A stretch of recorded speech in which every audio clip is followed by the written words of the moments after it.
Тәлгат Галиуллин, Сәйид Сахманов, Илмәк. Беренче бүлек. Көяз көзнең соңгы аенда үтәли җилләре, карлы яңгырлары белән табигатьтә тымызык салкынлык урнашты. Хаятның сөенече тукландыручысы кояш, кемгәдер үпкәләгәндәй, авыр болытлар юрганы эченә яшеренеп, күк йөзендә бөтенләй күренмәс булды. Бәйдән ышкынган буйдак шук җил җиһанга тулысынча хуҗа. Шәһәр читендә шау-шулы сасы төтенле тормыштан читтәрәк урнашкан 2 катлы хастаханәгә ул айруча бер явызлык белән каныга. Күптәннән сипләнмәгән, ямалмаган түбәнең бер читен кайрып алып, күк улы үзенә кызык таба. Әүвәл алып китәргә җыенган угры мисле калайны урам ягына суырып чыгара. Шунда ук аңына килгәндәй, явыз ниятеннән кире кайтып, нечкә тимер кисәген шап иттереп урынына илтеп куя. Ноябрь аенда мөхитнең шул рәвешкә керәсен, шулай булырга тиешлеген тәгаен белгән, аңлаган хәлдә дә тимер калай тавышы, җил улавы, юеш кар күңелсез, ямсыз тәэсир итә. Җанны ашый, төшенке уйлар тудыра. Кешенең көчсезлегенә, яшәешнең фанилыгына, язмышның көченә һәм табигатьнең мәңгелегенә инандыра. Баш табибка аның хуҗалык шөгыльләре өчен җаваплы ярдәмчесенә хастахана хезмәткәрләре һәм авырулар түбәне ямау, һич югында калай кисәген урынына утырту ихтыяҗы турында кат-кат әйттеләр. Җавапка кисәгә кереп тормый хуҗа кешеләр. Акча юк, кадак бирмиләр. Башка хәсрәтегез беткәнме? Су үтмишәле. Агач караватында үҗәтләнеп, үлем хәзрәтләре белән тарткалашып яткан ират кына табигать фасылындагы үзгәрешләрдән хәбәрдар түгел. Ярсулы ачуы чигенә җиткән җил белән сугышып мингерәүләнгән түбә калаена да исе китми. Ул инде 3нче ай берни ишетми, берни күрми, ни нәрсә сизгәнен әйтә алмый. Тормышы 2 яклы үткен пәке өстендә торганны аңларлык хәлдә дә түгел. Аның кичерәеп калган гәүдәсе мәрмәр ташка югарыдан килеп төшкән бәллүр савыт кебек вак кисәкләргә уалгандай. Бөтен тәне, барча күзәнәкләре томан диңгез эчендә йөзә. Ак марлегә төрелгән башы умарта күчедәй гыжли. Әдәми заттан берәү дә соңгы сулыш өчен көрәш хокукын тартып ала алмый. Әле киндек каны җиргә тамганчы, анасының карнында чакта ук Илаһ аңа яшәү рухын, әҗәлгә җиңел генә бирешмәү кодрәтен өрә.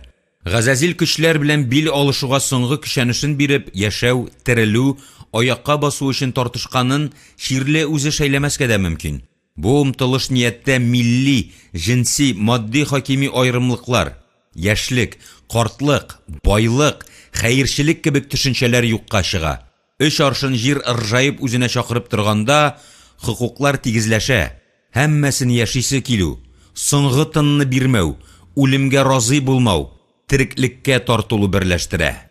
2 улы тәрәзәле алан кебек киң зур пышмак бүлмәдә канатлары кайрылып ташланган аккыштай Сәйид бер үзе ята. Өстендә ак төстәге җиңел киҗе мамык юрган, җәрәхәт эчендә яткан кешене үз эшенә бирелгән яхшы көтүче кебек, көне-төне диярлек матур түгәрәк кара тут битле, зур кара күзле, кабарынкы, тойгылы иренле, төз гәүдәсен биленең эчкә кереп киткән уемын халаты да яшерә алмаган яшь ханым саклый. Күзләрен ширледән алмый, ярты сәгать саен кан тамырының тибешен тикшерә, моңгайына назлы гына итеп кулын куеп ала.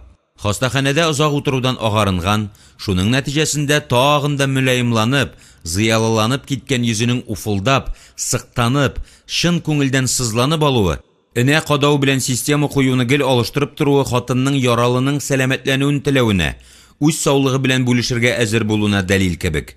Бик арыгач, аны шундый ук ак халатлы яшь шәфкать туташлары алыштыра. Хәер, ханым бүлмәдә үзе генә түгел. Ишек янында чүпрәк тышлы урындыкта, сары балчыкта озак ятып тутыккан кадак кебек җиз башлы, сипкелле, йөнтәс куллы таза ир утыра. Өстендә ала-кола сыер тирисе төсле кием, кесәләре бүлтәйгән. Ул кереп чыгып йөргән табибларны, аларның эш хәрәкәтләрен игътибар үзәгендә тота. Кизүдә торучы шәфкать туташында күз уңыннан ышкындырмый, махсус буры шикләтелгән, өйрәтелгән сактагы нәселле эт кебек тота үзен. Төнлеккә аның урынына шундый ук таза, йылгыр егетләр килә. Бүген ханым яралының хәл-әхвәлендә уңай якка авышу сизде. Бер мизгелгә аңы уянгандай булды. Хәтеренең бер пышмагы ачылып, тернәкләнеп алгандай тоелды. Үзе белән нәрсә булганлыгы, кайда ятканлыгы белән кызыксынгандыр бәлки. Иреннәрендә су тәмен тойды ирзат. Күз кабакларына берәр пыдаукалы гер асып куйганнар диярсең, күтәрә генә алмый. Гәүдәсенең, тәненең үзенә буйсынмыйча эрүен, сүнүен тойды. Офыкта кызыл тамчылардан торган үлем шәүләсен күргәндәй булды. Йөрәге көчкә-көчкә сулык-сулык тибә, колагында матәм маршы сыман музыка чыңлый. Кысык кына ачылган күзләренә утлы күмердәй эссе шим кара шар эленде. Кулга аласы килә, ләкин ул кулларын сизми. Аның ягына шар җибәргән утлы дулкын әкрен генә башына, тәненә үтеп керә, яндыра башлый. Куркудан авыр итеп, сыкранып, сызланып ыңгырашып ала. Кабарып, шешенеп, кызыл балчыклы җир кебек яргаланып беткән иреннәрен ачарга тырышып карады. Кыймылтаудан ары китә алмады. Колагына әдәми тавыш иңде. Сәйит Яруллович, уяндыгызмы? Күзегезне ачарга тырышыгыз. Хәзер су каптырам. Сүзләр әллә каян, ерактан, диңгез, Каф таулары артыннан килгәндәй тоелды. Моңы әйтелеше таныш булмаса да, якын, ягымлы, йөрәккә моңлы наз булып ята торган тавыш. Кем тавышы? Зөлфиянекенә охшамаган кебек. Шулдыр, аныкыдыр, бераз үзгәргән генәдер. Зөлфия, диде Сәйит мөмкин чаклы катырак әйтергә тырышып. Зөлфия. Җавап килмәде. Чөнки сузылып, өстөрәлеп килгән ымы авазга күчмәде. Аны бик теләгән, сүзгә сусаган кеше дә ишетмәде. Тешне ямаганда авызны озак ачып торган кешенекедәй теле кипкән, аңкавына ябышкан иде. Су каптыручы ханым иреннәренең калтырануыннан авыруның нидер әйтергә теләгәнен аңларга тырышты. Нәрсә дисез? Кем кирәк? Тынычланыгыз. Авызына агач кашык белән чираттагы суны агызгач, Сакмановның тамагы ачылып киткәндәй булды. Иреннәре янәдән йозакка утырудан курыккандай, бер тын белән шул ук 6 хәрефтән торган сүзне кысып чыгардылар. Бу юлы аны аңладылар бугай. Хәзер килә ул. Әйдәле тагын татлы ширбәтне эчеп җибәрик. Менә шулай. Булай булгач Алла буйырса тереләбез. Дәҗҗал үлемгә әрәм итәрлек кешебез юк. Ханым Сәйитнең башын мендәре ние белән күтәреп, су кыя-кыя бер үзе озак яшәгән ялгыз карчык кәмперләр кебек сөйләнүен дәвам итте. Ничек диләр әле? Эттән калганны арыслан ашамас, явызлардан исән калдың, дусларын коткарыр. Аң төпкеле ачылып киткәндәй булды. Яралы хатынның сүзләрен тәгаенләргә тырышты. Дәҗҗал, арыслан, эт, әрәм итү, явызлар, дуслар, кәлимәләр зиһенгә буйсынмый, баш бирми. Тәсбих төймәләрдәй уртак җепкә тезелергә теләми. Бар ихтиярын тыйнап, сүз җөмләләренең мәгънәләренә төшенергә тырышып, ширле хәлдән тойды. Арыды, кайта килгән аңын җуйды. Мәрткә китеп күпме яткандыр, ул хәтлесен янында утыручы белән җирән сакчыгына белә булыр. Икенче уянганда үзен яхшырак хис итте. Күз кабакларына элгән тимерләрне җиңләйткәннәр кебек. Ират тавышын ап-ачык аңлады.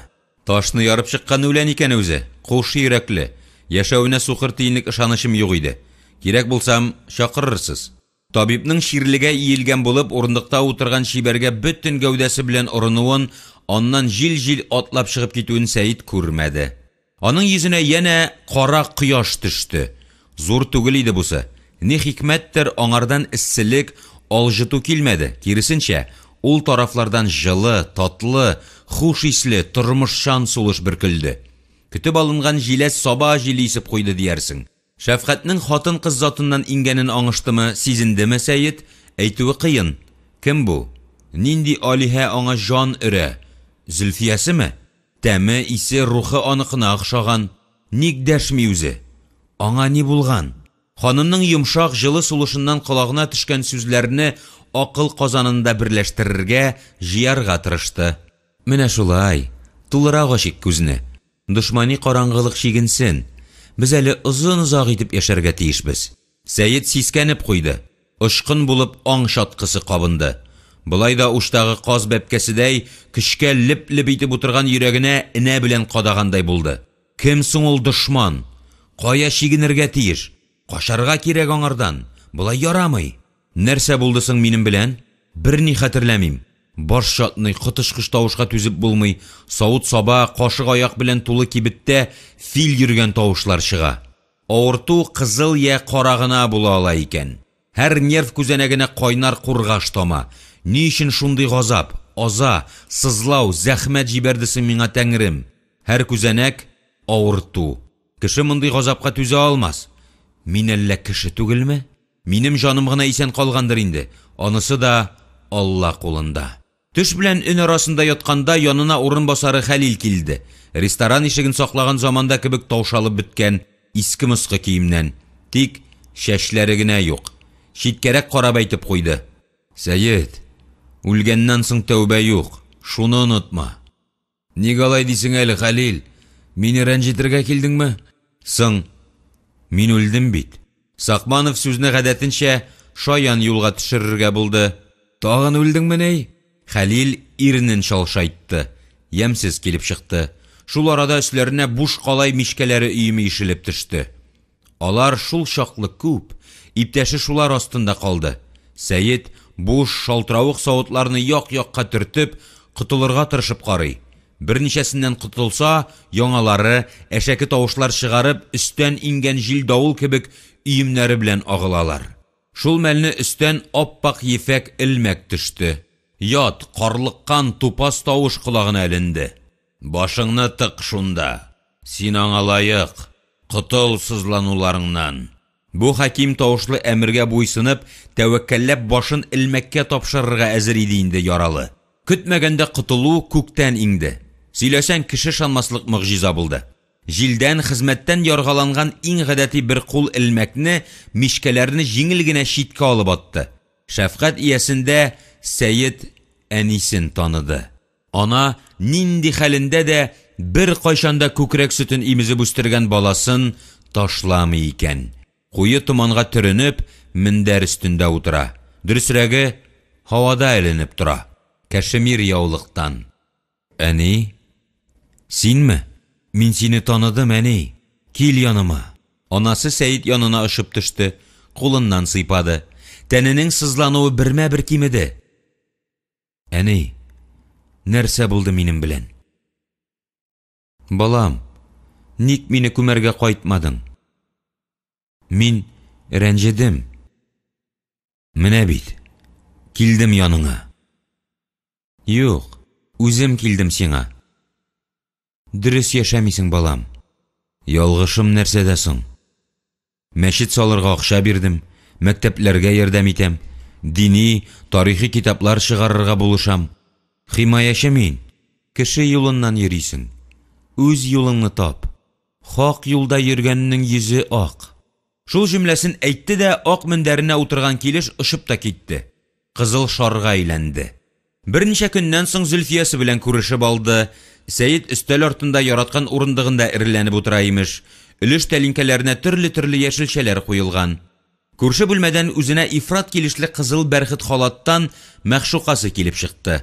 Мамыктай җиңел ышып килде дә урынына утырды. Йөзе йокыдан айнып бетмәгән, гамьсез, уйсыз күренә. Әллә юынмадың инде, Зөлфия, дип, Сәйет хатынына ягымлы карашын ташлады. Шул хәлендә дә нәзбереге гүзәллек, илаһилык үрнәге иде. Хатыны иседә китмичә, юк шул, Сәйетҗан, һәр көнне юынырга дигән закон юк. Ширкидән фил ясап бәйләнергә яратасың инде. Соң, тәһарәт алмыйча өстәл артына утырырга ярамый дигән Коръәндә. Ә мин песи баласы төсле, сусыз гына юынам, диде дә, тырнаклары җиңелчә генә буялган җыйнак куллары белән битен иркәли башлады һәм эреп юкка чыкты. Нишләп кешене көчләп юындырдым, килешмәде, дип әрләп алды Сәйет үзен. Аң ышкыны кунды миенә. Янәдән хатынын дәште. Зөлфиясе һаман күренми. Димәк, үпкәләгән я укудан кайтмаган. Әллә авылга әниләре янына китеп барганмы? Мунча керергә. Шунда юыныр. Бар көчен туплап, күз кабакларын кайырды. Бүлмәне иңләде. Кара кояш юкка чыккан. Ак халат күзенә чалынды. Шәфкать туташы нишли биредә? Аңа нәрсә кирәк? Зөлфия килеп керсә, иләрендә чит ят хатынның утыруын бер дә өнәмәс. Ничәмә айларга үзенә сыендырган палатаны тәүге күрүе иде. Олы-олы тәрәзәләр, биек түшәмнәр, урамда йылак көз икән. Юеш кар тәрәзәләргә сыланган. Кайсы җир соң бу? Аларның өенә охшамаган ак халатлы ханым кем? Ишек төбендә ят ир утыра. Ханымның иреме? Соңрак шүл ташыдай эссе зиһененең бер читенә шундый күренеш сеңеп калды. Күз кабаклары йозактан кытылган сандык кебек ачылып китте. Янында мөлаем түгәрәк йөзне, ак халатны тапмады. Күз алмасы әрсезләнеп сулга борылды. Акны ишек янында шәйләде. Ул аңа арты белән шүгәләгән. Сакшы ирне каплап утырган хатынның бүдрәләндерелгән шим кара чәчләре Сәйитнең күзенә керде. Бүлмәдә ике кеше булырга тиеш иде кебек. Кая алакты соң берсе? Сәйитнең бу табышмакны шишәрлек хәле юк иде. Ул янәдән аңын югалтты. Тик ике адәми затның бергә укмашып утыруы начар төш кебек хәтереннән чыкмады. Бу манзараны ул бер кайчанда оныта алмады.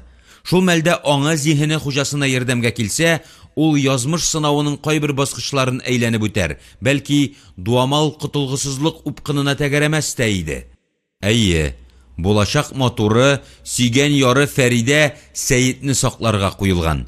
Шынында элеккеге КГБда армый-талмый хезмәт иткән, хәзердә тәүге хуҗалары белән җылы мөнәсәбәтенә хилафлык итмәгән, яңа байлар җирәнкәй дип үзләренчә мыскыл итеп йөргән кешенең аягы өстендә утырып, гәүдәсен, иреннәрен амон киемендәге затка тапшырган иде.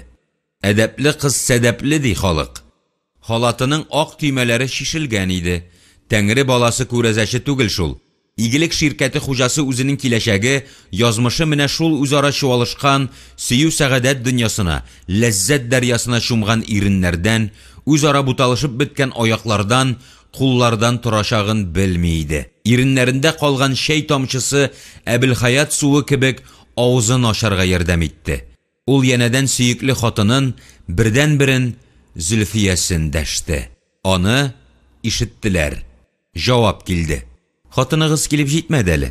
Йомыш белән киткән ие. Тавышта элеккеге ям, нурлы, назлы ягымлылык сизелмәде, хәтта дошмани кырыслык та бар иде кебек. Шит ят аваз, таныш булмаган дулкын, төрле хәтәр бурылышларга өйрәнгән әфисәр вә тәртип сакчысы Сәйитне айнытып җибәрде. Рухына, тәненә көч, дәрт өстәде. Булай булмый, терелергә, аякка басарга кирәк. Күпме ятарга була буламыкта изрәп. Әйе, бу гынахлы хәяттә берәү дә мәңгелек түгел. Бүредәй исәнлекнең дә чишмәсе сайга, кибә. Яшь чакта сәламәтлекнең кадерен белмисең икән. Терелеп моннан исән имин чыга алса, яши белер иде. Собственно, ул начар яисә гел ялгыш кәкре яшәмәде. Юк, аның кылган изгелекләре бик җитәрлек. Бу Сәйит Сакмановның хастаханәгә эләккәннән соң беренче җитди уйлануы, үзенә мантыйкый бәя бирүгә омтылышы иде.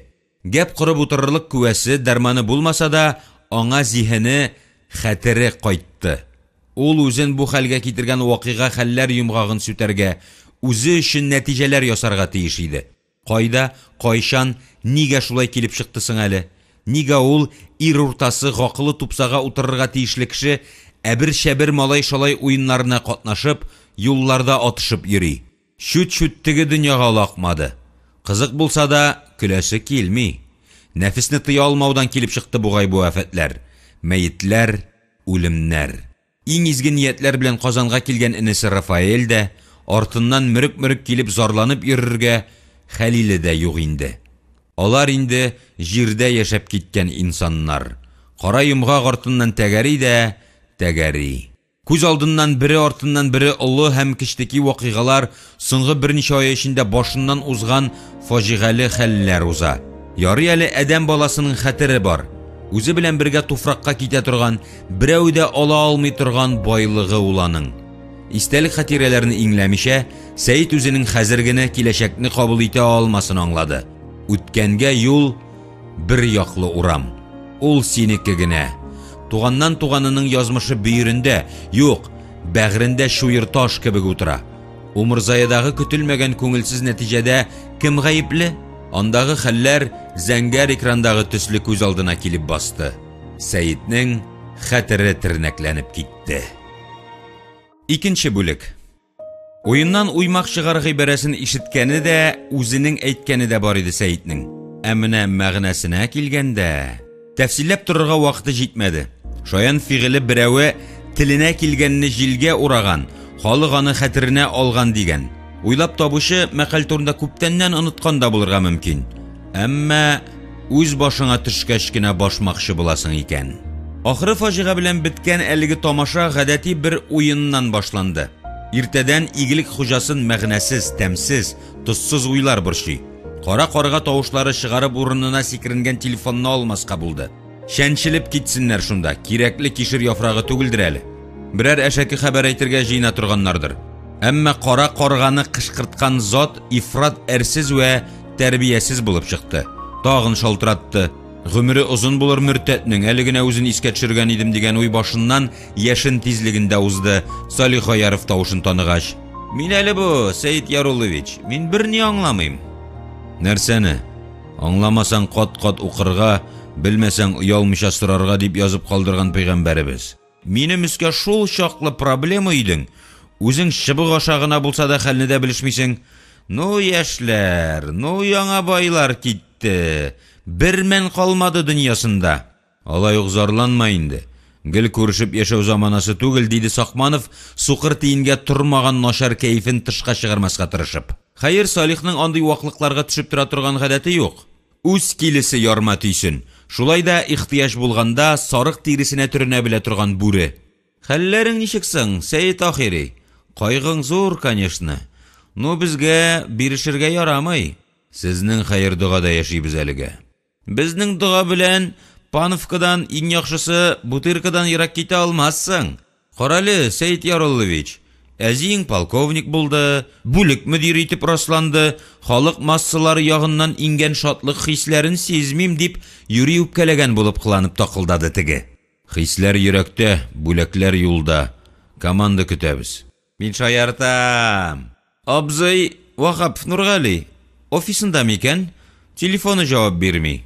Машинасыннан эзләп табармын бик кирәк булса. Бүген мин сәгать 3-тә бушыйм. Замминга бик тауга чыгып керәм дидем. Бер утырып алыйк әле." "Бик теләп", диде Сәйит зиһенендә төрле вариантларны әйләндереп. "Әллә шыпырт кына берәр частный ресторанда ашап алабызмы?" Сухомятка ялкытты. "Вахаповны табарга инде. Сагынуларың баштыйн аштымы, әллә канлы эзенә төштеңме? Ни файда?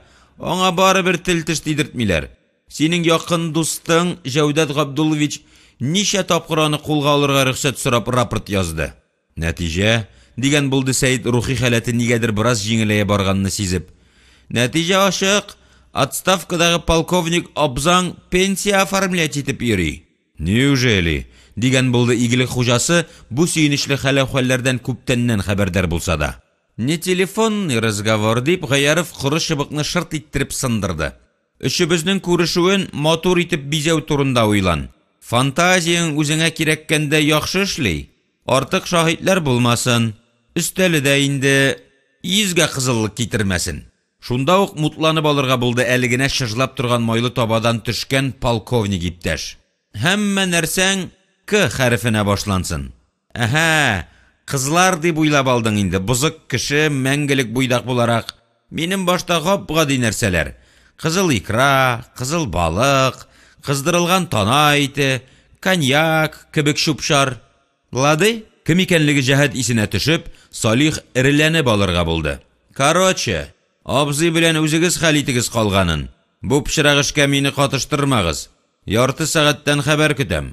Арада иң яше буларак оештыру шөгыльләрен үз өстенә Сакманов алырга тиеш иде. Китне эзләп тапты. Умырзая атлы шәхси ресторанга шалтыратып, өстәл әзерләүләрен сорады. Нәкъ сәгать 3-тә керү ишеге буяулы тимер тышлы ханәнең шакыру төймәсенә бастылар.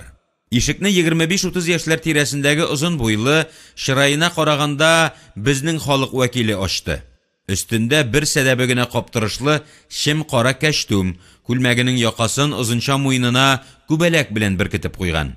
Күптәннән чәч тараш остасы кулына эләкмәгән озын чәчләрен элеккеге фильмнардагы сәүдә хезмәткәрләрдәй нәкъ баш уртасында туры из ясап, ат ялы кебек як-якка салындырып куйган.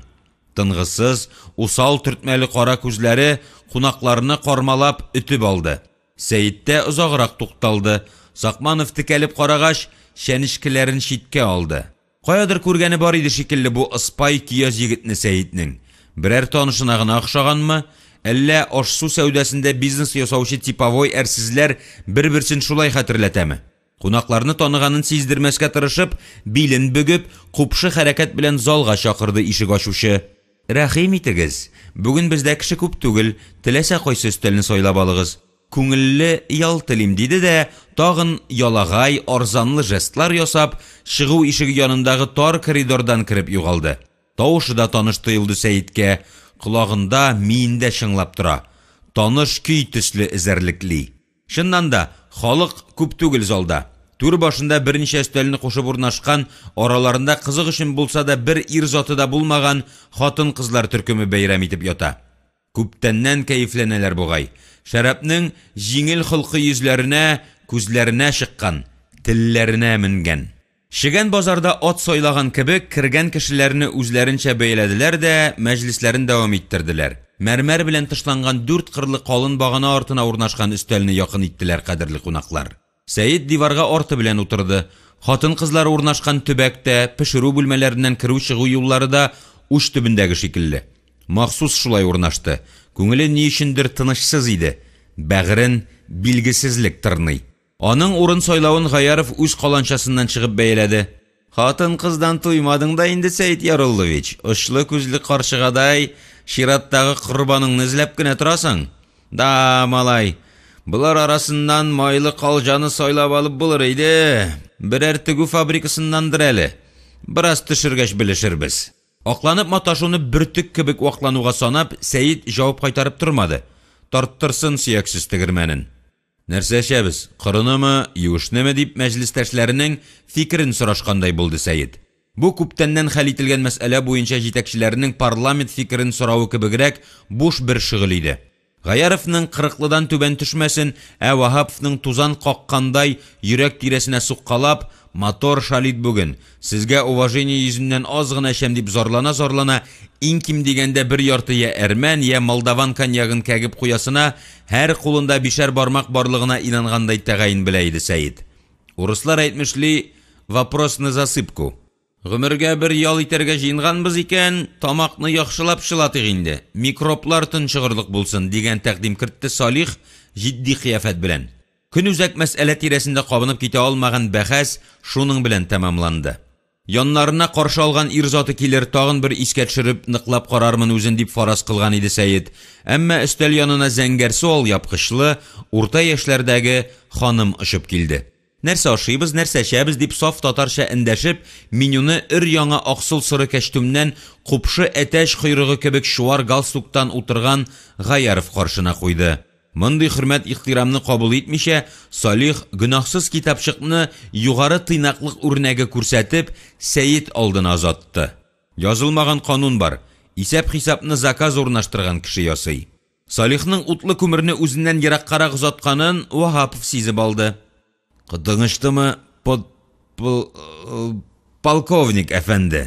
Гомереңдә бер тапкыр син кунак итсәң дә ярасы иде тарих өчен. Фәлән елны, фәлән көнне кеше шанмаслык вакыйга булган иде дип, оныкларыма сөйләп калдырыр идем. Үзе затлы, нәселле эт тавышлары чыгарып көлә, аңа килешә, гафу ителә. Гаяровка генерал дәрәҗәсе бирсәләр дә нәкъ шулай. Үзе белгәнчә дусларча мәсхәрә итәчәк, төрттөрәчәк. Шитләтеп әйтүне кинаяны эзоп телен танымый. Шын ир бер кайшанда шын йөзен битлек, буш сүз артына яшермәс дигән иманда яшәргә мөмкинлек бирә аңа артында торган байлык. Шул алым белән ул үзенең саранлыгында яшереп кала ала әле. Салихның тиресе кайрак киндере кебек калын, пәке үткерләргә була. Мондый шаярту төрттөрүгә борын яфраклары да селкенми. Кесәдән акча чыгарасы гына булмасын. Башкасына кыен булса да түзә. Бер шешә яхшы коньяк, бер Смирновныкын куегыз. Капкаларга ашарга үзегез белеп иң тәмле дип тапканнарыгызны китерегез.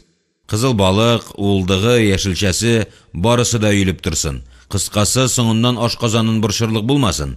Сезнең ресторан турында мактау сүзләре ишеткәнем бар дип, эт күңеле бер сөяк мәкаленнән чыгып, Сәйид ханымның салпы ягына бер уч салам кыстырып куйды. Мактау сатып алынган мал түгел, юкка гына саран тотабыз бу байлыкны. Мондый шибәр ханым кулыннан мин агу салынган булганчык шәрәп эчәргә, аны кара ипи белән сөртеп төшерергә дә риза дип теленә салынды яңа пешерелгән полковник. Аш китерүче мондый арзанлы тел шомартуларны күп күргәнгә охшый. Ай шикелле салкын, битараф елмайды да, Сакманов әйткәннәрне кәгазьгә төшерүен дәвам итте. Тиз арада алан кебек зур өстәлдә шәүкә кунарлык буш урында калмады. Бер-берсен макташкан, шаярткан, төрттергән булып дуслар эшкә ябыштылар. Ашау-ичү белән бәйле нәрсә шәхси генә була ала дигән иманда торган Нургали шигә балыгы шулпасын бер дә тартынып тормыйча ат казылыгы белән куертты. Ресторан пешекчеләре әзерләгән барча нигъмәткә берсен дә рәнҗетмичә игътибар күрсәтә торгач, өчесе дә сабаннан хәлсезләнеп кайткан кешеләрдәй авыр сулый, уфылдый башладылар. Калган ризыкны Хөҗа Насретдиннең халат җиңенә тутыр. Бераз хәл тартканнан соң Нургали Вахапов каяндыр ишеткән хикаятен бәян итте. Авыл егете милициягә эшкә урнашып ята икән. Милиция бүлеге хуҗасы аңа шундый бурыч куя. Синең каршыңда телеграф баганасы. Син аны җинаятчы итеп расларга, кулга алырга тиешсең. Бәйлән шуңа. Әлбәттә инде лай шулпасын аз ишкән егетебез аптырап югалып кала. Баганага ничек бәйләнсен ди? Багана хахол салысы кебек. Африкада да шул ук инде ул. Авызын ачып, башын кашып тәк басып тора. Шунда начальник кул астында эшләүче ефрейторга әмер төшерә. Бәйлән. Ефрейтор багананы 3 кат әйләнеп чыга да, шын-шынлап кызып китә. Нишләп әле син минем каршыда уклау йоткандай аркаңны катырып басып торасың? Аягыңны җиргә тыккансың имеш. Муеныңны торна төсле өскә сузып, һаваланып алырга исәбең сасы күзән? Кулакларыңа әллә нинди ак шынаяклар таккан булып кыланасың. Бәлки син шереп таркалган буржуа файдасына безнең илгә каршы мәгълүмат җыеп, шуларны тапшырып ятасыңдыр. Монысына инде сәяси статья булыр. Шерек күлдә шөгыльләнерләр синең белән мур кыргыры. Әнә инглиз шымчысында каптырдылар. Сиңа да барып җитәрбез. Халык безнең белән. Яхшылап тикшереп карасаң, синең ул шынаяк чыбыкларың да урлангандыр әле. Тикшерүне шуннан башлыйк. Сатып алганга документларың бармы? Булса күрсәт. Эндәшмисең. Значит, тиешле кәгазьләрең юк. Тегендә моннан әллә ни ерак булмаган җирдә телеңне ачарлар. Анда гаебен танымый калган кеше юк. Хәзергә беркетмә төзибез. Тәк исемең, фамилияң, туган елың. Эндәшмисең, как миленький җавап бирерсең. Влашны санга сукмаган, хатаңны үзең танымаган өчен 1-2 ел өстәрләр. Әйдәле марш минем арттан. Мәзәккә ихластан дөньясын онытып килгән кеше берәү генә булды өстәл артында. Ул Вахапов үзе иде. Сәйитнең уе башкада, йөрәге борчулы, күңеле әшәкелек сизә. Электромагнит кыры үзенә тартып, агулы дулкыннарын җибәреп тора диярсең. Гаяров куе кашларын уйнатып алды, калын иреннәрен бәйдән ышкындырмыйча гына көлгәндә итте. Ачуы тернәкләнде. Үзен дөньяның киндеге санап, башкаларны түбән баскычта яшәүче аборигеннар дип уйлый инде бу бәндә. Посмотрим, дөнья күләсә. Сакманова нишләп өреп тутырылган күркә төсле утыра? Икрага өстәмә заказым ошамадымы? Юктыр, саран мужик түгел ул. Үлгән хатынын сагына торгандыр. Бармактан яларлык иде шул. За все надо платить. Башымны ашый инде бу мафия. Бер тамагыма хуҗа була алмадым. Җиңел генә котылып та булмый үзләреннән. Киемгә ябышкан ак чәч кенә түгел шул булар. Котыласы да килми бит әле үзләреннән. Бүре куйга юлдаш була алмаса да. Кемнең куй, кемнең бүре булуын ашыклап тормады Гаяров. Булай да билгеле иш. Сәйит бу спектакльдә катнашмады. Үз кайгысы үзенә җиткән иде. Ничек кенә күңелле утырмасыннар, ул эчке киеренкелектән, борчудан арына алмады. Идәннән, өстәлдән, кыңгырт күн тышлы утыргычтан калтыравыклы, яман рухлы дулкын һаман агыла. Ишек ачкан егетнең ялтыравык, зәһәр фитнәле күзләре баганаларга беркетелгән шәмдәлләрдә эленеп торгандай тоела. Ул кымсыз бәбәкләр аны һаман капшый, кармалый кебек. Кая күрде, кая очрашты соңланың белән? Вилсур янында сакта тормады микән? Мәше тырнаклы күзле замиры биредә булса, шунда ук танып яктыга тартып чыгарыр иде. Сәйит тавышларны күңелендә яхшы калдыра, әмма йөзләргә хәтере начаррак. Тиз оныта. Ишек ачучы ирнең урынын алыштыра, салихларны мушкада даими күзәтү астында тотканлыгында шик юк. Азык түлек әзерләү бүлмәсе ягыннан кара көпшә юнәлтелгәндәй тоелды Сәйиткә бер мәлне. Нургалинең ишек янындагы өстәл артында утырган җирән Газизе дә нидер сизенә бугай, күзләрен сиздермичә генә гел шул якта тота. Ресторан ризыгын тамагына алудан баш тартты, Тәүлегенә 2 тапкыр үзе пешергәнне яисә сөтле ашамлыкларны гына куллана икән. Тузлы су эчеп утыра. Ризык чыгара торган яктан ата алмас. Еракта баганаларда каплый. Ишектән чыкканда бер хәл кылуы мөмкин шашкын күзле тиленең. Шактый җылынган, күзләрен хатын-кыз ягында калдырган күршеләренә сиздерми генә Сәйид җирәнгә әзер тор дигәнрәк ым какты. Сәйиднең кәефен аракыда уңай якка бора алмады. Умырзаяның шәп ризыгы яшелчә белән бизәлеп бөтен килеш өстәл уртасында сузылып яткан очлы авызлы шөгә балыгы да тиешле ләззәтне бирмәде. 2 сәгатьтән артык өстәл артында утырып, ни нәрсә хакында гәпләштегез дип сорасалар, Сәйид биллаһи берни хәтерләмим дип җавап бирер иде. Зиһенен, миен, барлыгын шул дуамал күзле егет биләде. Хуҗасына безнең монда икәнлекне хәбәр итеп, кирәк булса, киллерларын чакыртып, мылтыкны кырып, пычакны үткерләп куярлык вакыт бирелде. Хәзер барысы да Алла кулында.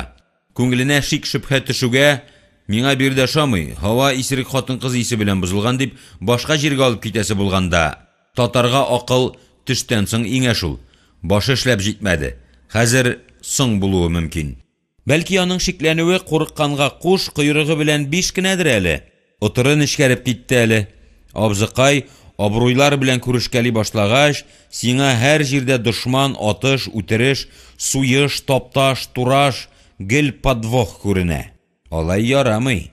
Гаяров хатын-кыз янына барып, ир-яңа костюмының матурлыгын, гәүдәсенең тулырак булса да, әле төзлеген күрсәтеп, кемнедер кычаклап, пышылдашып биегән мәлдә, Сәйид ашатучы ханымны чакырып исәп-хисап ясады да, арып, йокымсырап киткән Нургалинең йорт нигезе имәнедәй җилкәсенә кагылып, җылы урындыгыннан аерылды. Гафу итегез, дусларым, онытып җибәрә язганмын. Бүген Әхмәдиша бабайның дөньяга килгән көне. Булырга вәгъдә иткән идем. Кирәк нәрсә булса, үзебез белән төреп алыйк. Вахапов кул кабыргасын иягә астына куйды. Янәсе ул тулы. Авыр бәдәнен көчкә күтәреп урамга атлады. Тамам өлгереп җиткән Салих кына шаушулы хатын-кыз ире ягына кызганулы, ымсыну үкенечле караш ташлады. Маллар әрәм кала. Шунда ук үзенең кем икәнлеге исенә төште. Башын югары күтәреп, аркасына куна тактасы куйгандай, ирерәк атларга тырышып ишеккә узды. Нургалинең сакчысы да күтәрелде. Кулын чыгу ишегенең уң җиз тоткасына салгач, Сәйид тар коридор тыкрыгында ояларыннан чыгып китәр хәлгә җиткән шашкын күзләрне һәм хуҗасының кулыннан ышкынган ялтыравы кара бер нәрсәнең агачтан сикергән йылан төсле күкрәге тирәсенә ошып килүен шәйләде. Һөҗүмне күңел тоемы белән алдан санап чыгарган игелек хуҗасы йөрәк турысын сул кулы белән каплагандай итеп, йырткычтан курыккан кыр кәҗәседәй читкәрәк сикерергә өлгерде. Һәр хәлдә аңа шулай тоелды. Мәгәр үз эшенең остасы һәм нәфрәт угы белән ташланган коралдан ул бөтенләй ышкына алмады. Үткен хәнҗәрнең очы кул башына эләкте. Киеменә һәм киеренке хәлдәге мускулына орынып, хәлсезләнеп, әмма канга җитеп, җәрәхәтләп, бурышын өлешчә үтәп, шап итеп шома идәнгә төште. Шул ук мизгелдә 2 тонык шартлау яңгырады. Аяклары Сәйидне урамга алып чыкты. Нургалинең шитил җилбәзәге машинасы ишек төбендә үк торган икән. Вахапов белән Салих арбага кереп урнашырга өлгергәннәр. Сәйид белән җирән яугир гәүдәләрен җил тизлеге белән арткы утыргычка полковник кырына ташладылар. Киттек, тиз, диде Сакманов еш-еш сулап. Тәгәрмәч шыгырдады, асфальт гүя сыкранды. Машина 12-нче трамвайның борын төбеннән узып, елга порты ягына очты. Шунда гына Сәйид сул кул башында авырту сизде. Көрән пинжәктә бик күренмәсә дә шарлап бәреп яткан канны кесәсеннән кулъяулыгын алып каты итеп кысты. Машина халык йөрми торган җиргә барып туктады. Шайтан алгыры, я пушкадан атасын, я салкын корал белән һөҗүм итәсен сизеп торып, шул хәлне булдырдым бит дип үзен битәрләде Сәйид. Вахаповның тән сакчысы белән машина йөртүчесе аның пинжәген салдырып, кырмазы төскә кергән ак күлмәгенең җиңен кисеп атып, кан юлын кысып куеп, яраны йод белән эшкәртеп, бәйләп куйдылар. Яра куркыныч түгел иде. Алданрак чыгуы сәбәпле тамаша шаһиты була алмаган полковник Гаяров егетләрнең маташканын күзәтеп торды да, сорау бирүне аныклауны кирәк тапты. Ни булды? Кем атты? Атмады, шәншеде, диде Сәйид яралы кулын пинжәк эчендә калдырырга тырышып. Вахапов та дулкынлануын яшерә алмый. Кара син аны каһәрне, безне каршы алган егет һөҗүм иттеме, нәрсә кирәк аңа? Тавышы тагында ныграк калтырана, эт өрүенә ата күркә куәт биргәндәй авазлар чыга бугазыннан. Аңа минем мәйт кирәк иде, шул гына. Исән калдым менә, диде Сәйид гаепле кеше сыман, йөзенә көл төсе чыгарып. Кай арада яралап өлгерделәр, пулесе калмаганмы дип сорашуын дәвам итте Кит. Пуле башка тәндә калды. Ә миндә пычак изе дип аңлатуын дәвам итте Сакманов. Шул мәлдә җиңеннән шукрак яугир тартты. Аның мент алдында җәелеп китү хәерлегә булмас. Шул урында тукталып калу дөресрәк булыр дигән ымы иде. Кызулык, тизлек, исән калу шатлыгы белән сизелмәгән тән авыртуы йөрәгенә, нерв күзәнәкләренә барып җитте. Сәйид ирексездән ыңгырашып алды. Гаяров шәхси йомышы белән читкәрәк киткән мәлдә Нургали авыртмыймы дип буш һәм урынсыз сорау бирергә җыенган иде дә, үзен тыеп калды. Җитдирәк сораулар өчен дә вакыт тар иде. Кит Сакмановны ихласлыгы, йомшак күңеле, ирләрчә кыюлыгы һәм үзе кебек тымызык карун булмау өчен ярата иде. Үзенең юмартрак булырга тиешлеген, шуңа хакы барлыгын аңлый, белә. Аны аш күзле комсыз сәләмә Плюшкиннар нәселеннән дип тә булмый. Хатын-кызга бүләк биргәндә, мәчет картлары ярдәм сорап килгәндә берәр олы түрәкәйне үз тарафына аудару хаҗәте булганда, дуңгыз канын кызганып тормый. Үзен юри максатлы мактаганны шәйләми калса, түгәрәк сумманы чыгарып ташларга да мөмкин. Бу очракта инде бик нечкә, шишмә су өстендә гүелдекләрне сыйпаган, каз бәбкәсен иркәләгән шикелле назлы, кулыңны тидерер-тидермәс кенә саклык белән эш итү таләп ителә.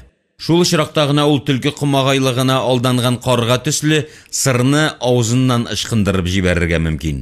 Көрәктән сәнәк булган яңа татар байларының вакыт-төяктә кысынкылыгы милли үзенчәлектер шәт.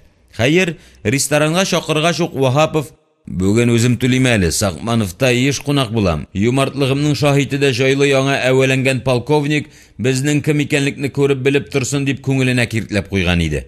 Ул капшанган арада Сакманов әзер акча пачкасын өстәлгә ташлап өлгерде. Артыгын кире алмады.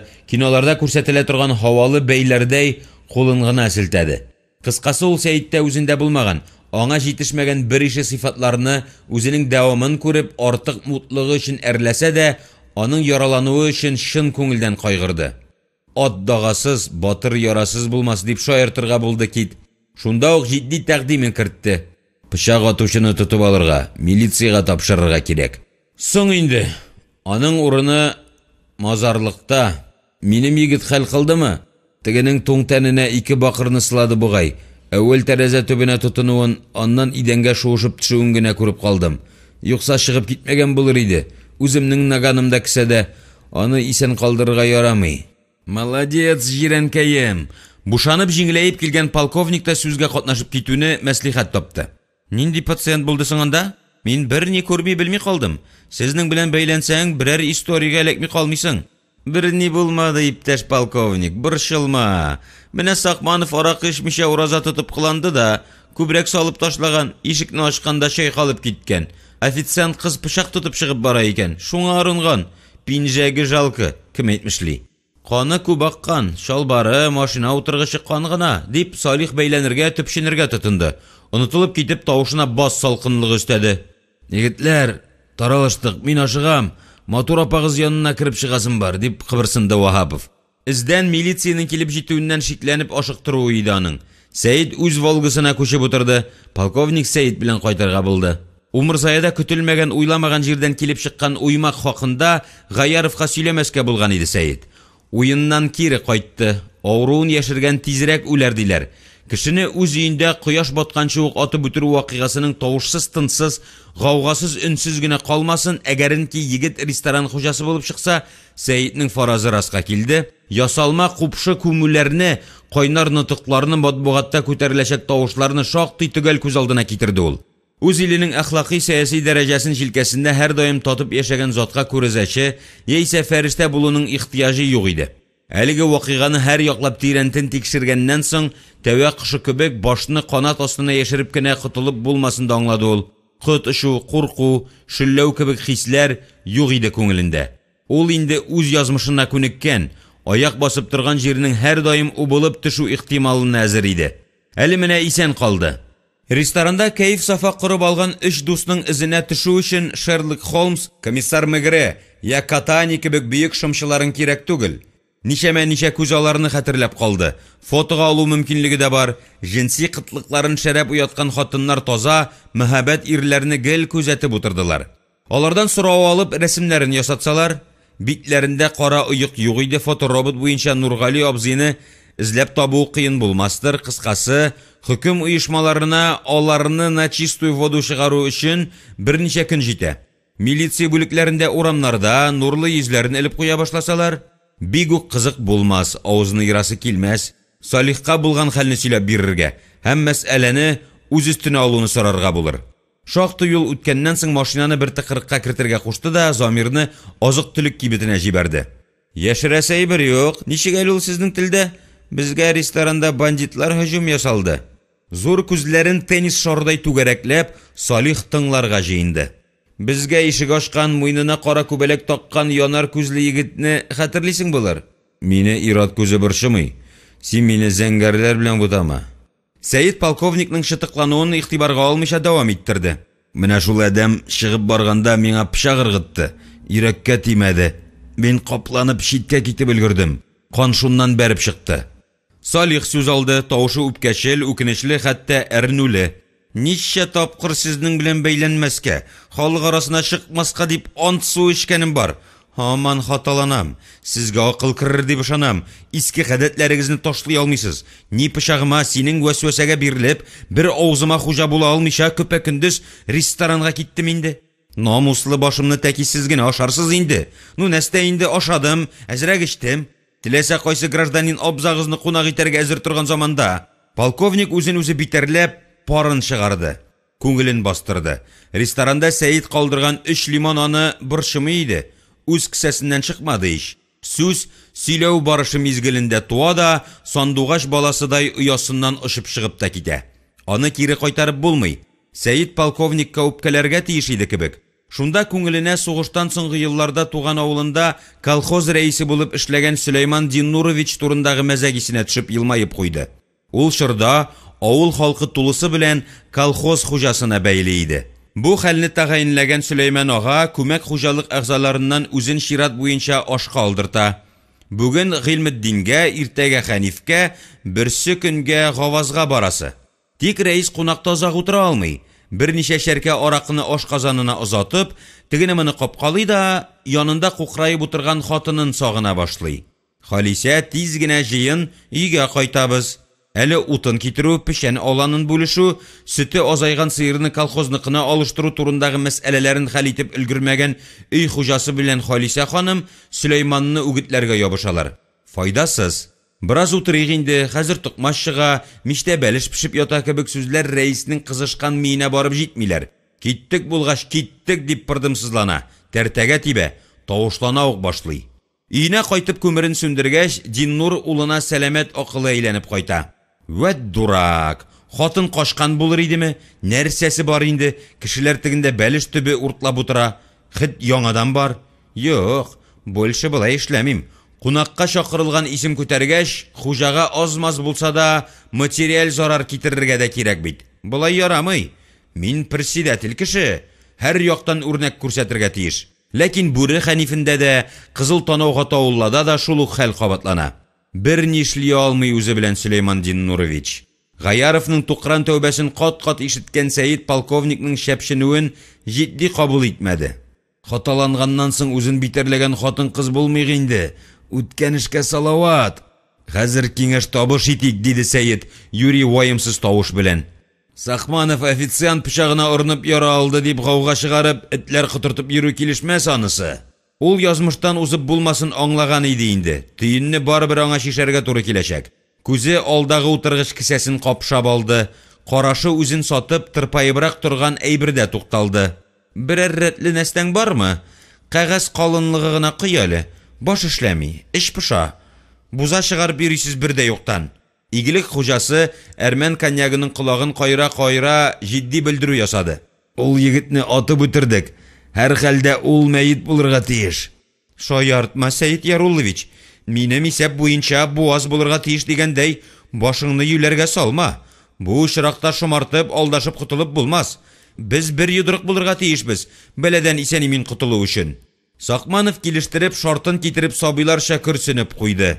Шулайрак килеп чыкты шул. Бу хәл көн тәртибенә кертелмәгән иде. Гафу ит. Гаяров Сәйитнең яңа акшарланган мич төсенә кергән йөзенә игътибар итте. Хәлнең җитди борылыш алу ихтималына ышана барды.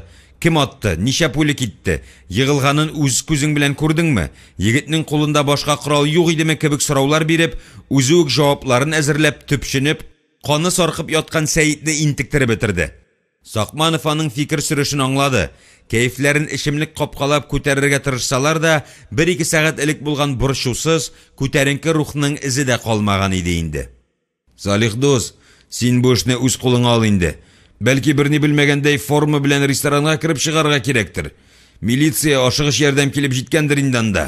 Сәйит шунда хискә бирелеп, үз ялганына үзе ышандырырга тырышкандай, вакыйгага үз бәясен тәкъдим итте. Пычакны безнең якка ташласа да, егетнең начар нияте булмагандыр. Аны без чыгып киткәч атып үтергәннәр дип фараз кылсак, мылтык тавышын мин машинада ишеттем. Кемдер җайлы вакытны тотып, тегене кухня ягыннан сылаган. Гаяров күзләреннән усал ышкыннар көлтәсе сибелде. Син бу әкиятне балалар бакчасына барып сөйлә. Ышанмаслар да мандый боткасы белән сыйлап җибәрерләр. Гомерен шундый шөгыльләргә багышлаган полковникка уйдырма сөйләп утырма. Ерактагы йолдызлар кебек җимелдәп, үзенә тартып торган эчемлекне йотып куйды Салих. Шоколад сындырып капты. Мин нәтиҗәнең нинди булырга тиешлеге турында сүз алып барам. Кемнең атуының нинди әһәмияте бар, диде Сакманов. Эшнең шактый мәшәкатьле юнәлеш алу мөмкинлеген күзаллаган Гаяров бәясен күтәреп алырга булды. Шунда күңеленә бу жмотлардан шактый нәрсә кайрып алу булыр дигән позитив фикер килде. Дәртләнеп китте. Сезнең юш эзләрегезне сөртә-сөртә, яшь гомерем узып бара инде. Ничәнче ел инде коттедж белән интегәм. Шул үләтне кырып бетерә алмыйм. Шупшар белән башны катырма әле. 2 айдан яраткан хатының белән шунда яши башларсың. Тәңребез кушкан булса. Сүз суган кабыгы, аңардан тәрәзә рамысы ясап булмый кабам. Горурлык, абруйлык кебек мәми авыз зыялылар уйлап тапкан төшенчәләрне читкә ташлап, полковник һөҗүмне көчәйтә барды. Тере кешеләр белән шыгрым тулы өйне яндыру эше дә ябылмаган әле. Миңа ни, мәңге шулай ачык торсын. Фал китабы төсле. Ул афәткә катнашым булмагач, сул күземнең кирфеге дә селкенми. Башыңны юләргә салма, Сәйит Яруллович. Мин белгәнне син дә беләсең. Анда кимендә 7-8 кеше янып үлде. Синең бухгалтерың, Северцев үзе, уртак сөяркәгез һәм башкалар. Мин сине ул эш өчен гаепләмим. Хатының өчен үч алдың.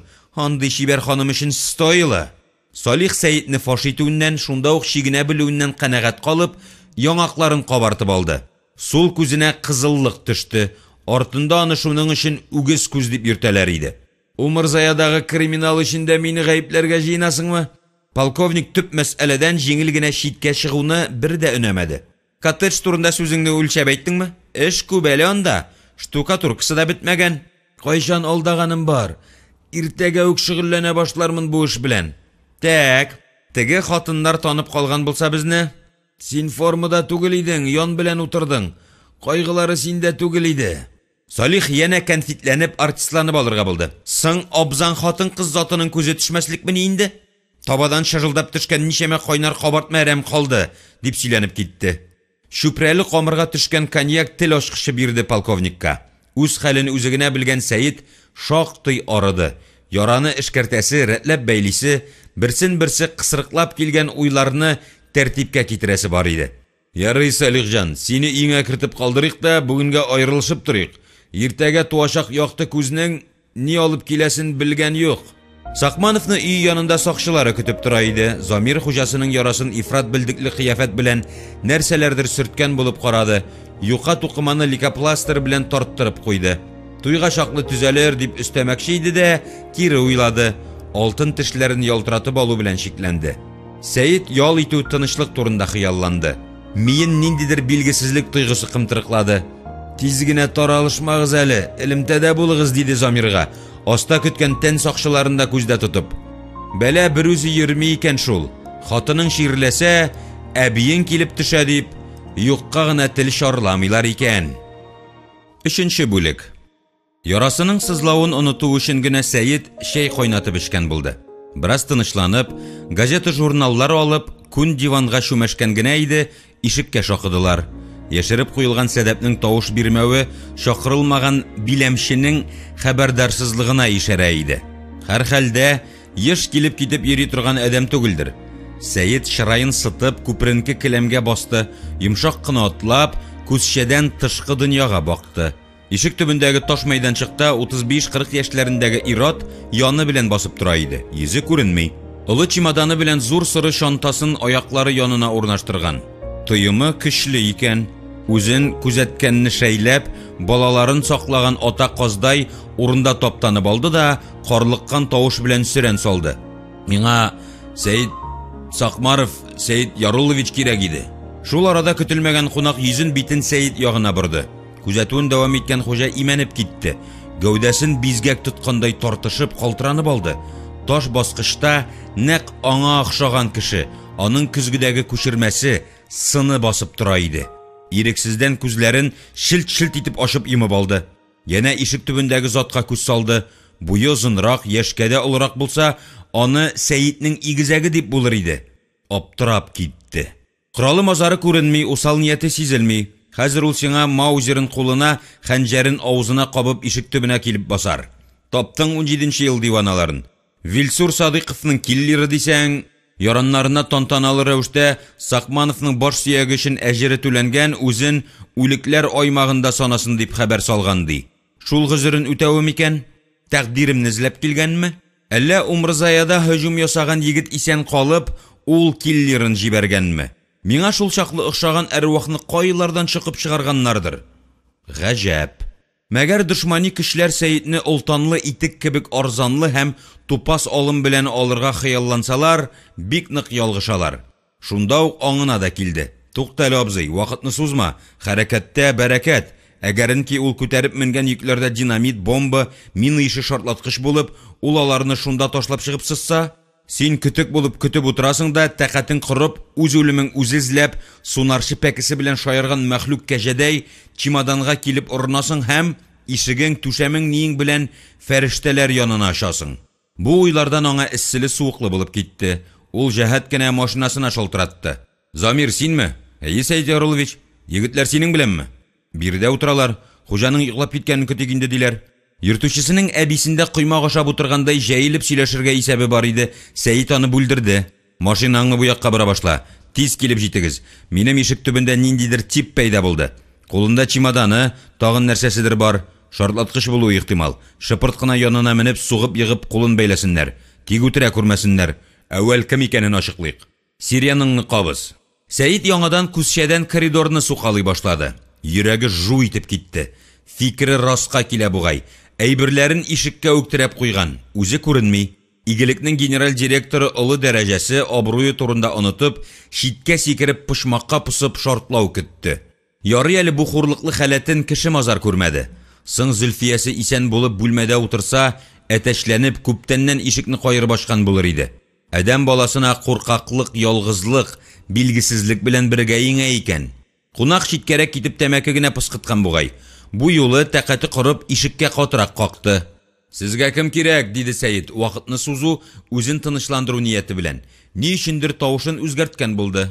Өйдә кеше барын сизенгән идем, әйттем ич инде. Сакмаров, Сәйит Яруллович кирәк миңа. Вак-төяк ялганның ир дип аталуга дәгъва иткән кешене бизәмәвен, куянлыкка тартым сыйфат булуын таныган тәкъдирдә дә Сәйит хәрәмләшергә булды. Үзен башка хутым юк дип акларга тырышты. Ул эштә әле, диде ул. Кайчан кайтыр икән, соң бит инде. Үзе белә торгандыр. Миңа бик кирәк иде. Агач белән эшләнгән тимер ишек аша начар ишетелсә дә, сүзләрнең мәгънәсен аңлап була. Тавыш хикмәтле нәрсә. Ул пуля тишә, бомба вата алмаган тимер ишекләрне, таш диварларны кешегә дә санамый, үтә дә керә. Бәгыргә, җанга иң үткен, ике яклы Димәшк хәнҗәре үтеп керә алмаска мөмкин. Ә явызлыкка, мәкергә я җылылыкка төренгән сүз исә адәм баласы күңеленең иң яшертен пышмакларына барып ирешә. Сезне кем дип белик инде? Хуҗа кайтса кем килгән иде дип әйтәсе? Мин аның туганы булам, абыйсының малае. Туганнарының күбесен күреп ишетеп беләм, сезне хәтерләмим, диде Сәйит ялганын дәвам итеп. Кешенең үзе аңлап җиткермәгән сәерлекләре биниһая шул. Килмешәк бутала сөрлегә аңлатуын дәвам итте. Мин Сәйит Ярулловичның бик якын туганы. Ул бу хакта үзе белми. Аның мине күргәне юк. Безгә әүвәл аңлашырга кирәк. Кызык хәл, якын туганы булсын ди, ул аны белмәсен дә ди. Чистый әкият дип өченче затта сөйләнүен дәвам итте фатир хуҗасы. Килмешәк бер кадәр икеләнеп торды. Күрмәгән белмәгән кешегә аңлатып, вакыт уздырып торыргамы юкмы? Көтәсе була барыбер. Аның башка китәр урыны, таяныр кешесе юк. Хәзер кунакханәсендә дә яшәп булмый. Мин аның Магаданда туып үскән туганы, әтисенең, абыйсының, энесенең... Шунда тавыш киселде. Егетнең өстенә кемдер нәрсәдер сикерде, идәнгә кысты, кулын артына кайрып бәйләде. Яраннары чемодан белән сумканы баскычтан аска йөгерттеләр. Сәйит ишекне ачты. Туганын күн куртка якасыннан сөйрәп өйгә алып керделәр. Кисәләрен тикшерделәр. Бумажнигыннан күпмедер акча, паспорты чыкты. Ипи кисә торган кечкенә пәкесеннән башка коралы табылмады. Сәйит документка күз салды. Шипи күзле кешедәй кирфекләрен шалт-шалт ачты, япты. Сакмаров Рафаэль Ахсанович, родился в Магадане, татарин дип, ни өчендер шыр ярып кычкырып укыды.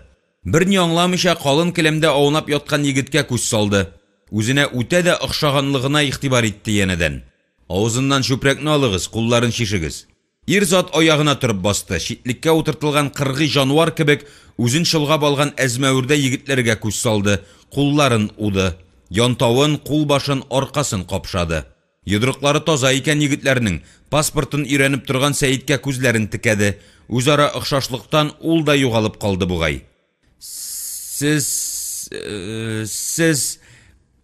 Сәйит абый буласызмы?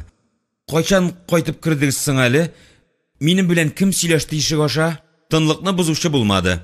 Янында басып торган нөкәрләрне Ходай Тәгалә сөйләшер, аңлашыр, аралашыр, зиһенләшер өченнән бигрәк кыйнау, дөмбәсләү, үтерү өчен махсус яраткан бугай. Үзгә калып, башка мантык кешеләре алар.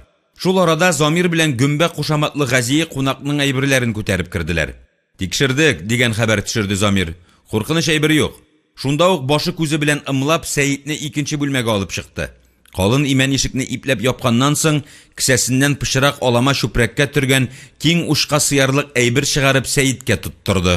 Ярчык мәллә, хатын-кыз пистолетымы? Алтын, Сәйит Яруллович, диде Замир. Гади итеп әйтергә тырышса да, тавышын тантаналы төсмердән азат итә алмады. Алтын кисәге?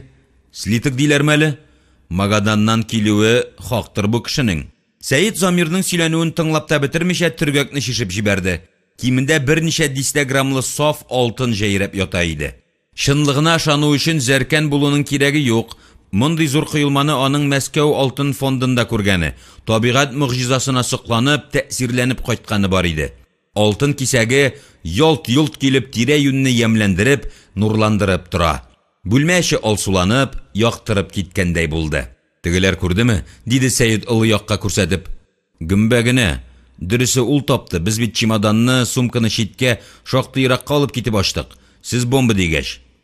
Ишкәнсез.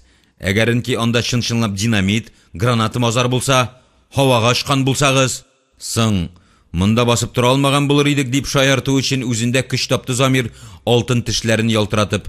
Әйберләрен актарганда озын бармаклы Гөмбә шушы нәрсәгә төртелде. Наскилары белән бергә төреп, җип белән шырнап куйган.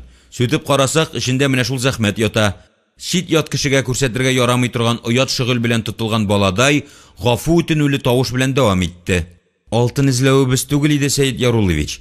Сез әйткән берәр шорт-шортлы нәрсәкәй булмасын дип капшануыбыз иде. Сары шайтанга юлыктык.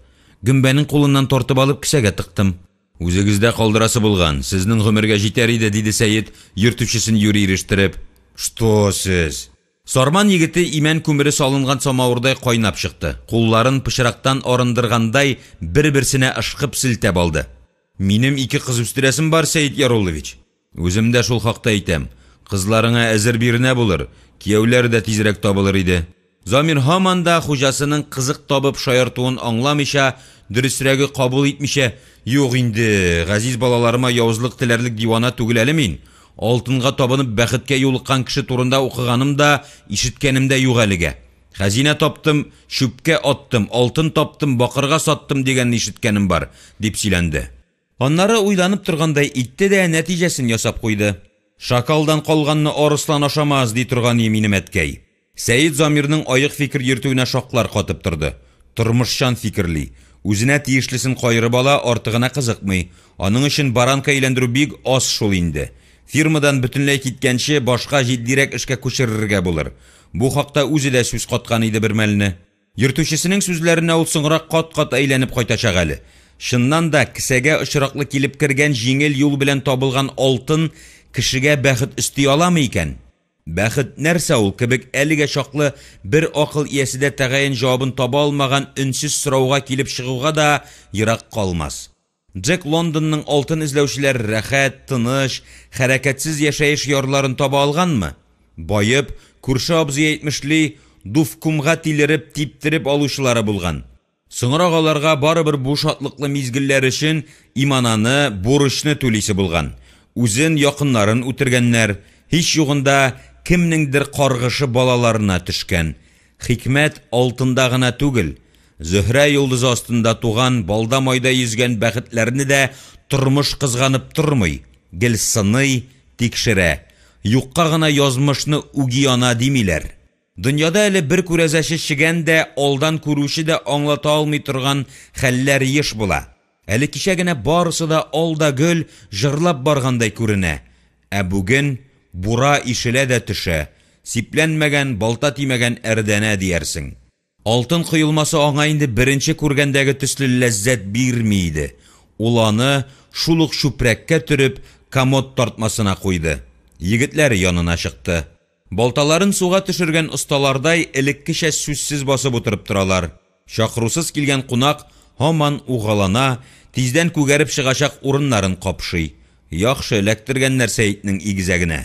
Ярый, егетләр, сезгә рәхмәт, минем туган кайны алып кергән өчен. Кайтыгыз, ял итегез. Бүген уганы тулай торакка затып булмас. Үземдә кундырырмын дигән фикергә килгән иде инде игелек хуҗасы. Тимер ишек Замирлар артыннан шапылдап ябылуга, Рафаэль атлы ир авыртуларын онытып, мәче җитезлеге белән чемоданына ташланды. Дөньясын онытып, күлмәк, шалбар, эчке киемнәрен идәнгә келәм өстенә ташлый башлады. Мунчада каз йылкый диярсең. Адидас спорт киеменнән астан өскә карап торган Сәйит тыныч кына сорап куйды. Нәрсә, егетем? Берәр әйбереңне шәлдергәннәрме әллә? Мыскыллавын, мәсхәрәләвен яшереп тормый, көчленеке замана. Егет бик зур үкенешкә, югалтуга душар булгандай ыңгырашып куйды. Алтынымны, бар байлыгымны урлаганнар, каһәр сукканнар. Бетте баш. Ниткән алтын ул тагын, дигән булды Сәйит илтифатсыз гына. Магаданнан алып килгән идем. Әтидән калган бердән-бер байлыгым, ышанышым, өмитем шул иде. Егет тукмалган тәненең авыртуларын, кара топларын онытып, ишеккә ташланды. Сәйит мәхбүснең серле йозакны ачарга маташуына көлемсерәп карап торды да, "Кая барырга җыенасың?" дигән икенче сорауны элеп куйды. "Соң теге бандит, тегеләрне туктатырга, алтынны алырга кирәк. Мин бүтән байлыгым шул." Сәйит кунагын кызганды. Мыскыллауны туктатырга карар кылып, күрше бүлмәдән төргәкне алып чыгып, егеткә тоттырды. "Менә алтының, чемоданнарыңны җыештыр да олак минем өемнән." Рафаэль Сәйитне күрми, ишетми, ашыга кабалана төргәкне сүтте. Алтынын тугландыра башлады. Үзгәреш тапмыйча, авызын җыя алмыйча сабый балаларча елмаеп куйды. "Мин моны, Сәйит абый, беләсегез килсә, сезгә бүләк итеп алып килдем." "Мин шуңа мохтаҗ дип уйлыйсыңмы?" "Юк, сезнең бик бай хәлле икәнегезне беләм. Буш кул белән килмәс өчен генә. Икебезгә дә җитәр", диде шарасыздан. "Ярый, алтынны калдырып торыйк. Үзеңә дә кирәк булыр. Мине ничек таптың һәм кем син? Хәзер дөресен сөйләп бир." Тәнендәге авырту имгәнүләрне сизәрлек хәлгә килгән ир сыктанып куйды. "Сезнең бу адресны авылдан таптым. Мин алдан шунда кирип чыккан идем. Белешмә бүлегендә бөтенләй башка адрес бирделәр. Анысын эзләп барган идем. Анда йорт бөтенләй юк икән." "Подснос ләккәндер", диде Сәйит бердә исе китмичә. "Ярый инде алайса, шишен юын, хәзер шәйләп алырбыз." Җәен яуган кар төсле башына килеп төшкән туганы аңарда кызыксыну хисе уятты. Жан тартмаса, Кан тарта диләр мәле? Шактый нәрсәне ачыклагач, сораштыргач, энекәшен табын янына утыртты.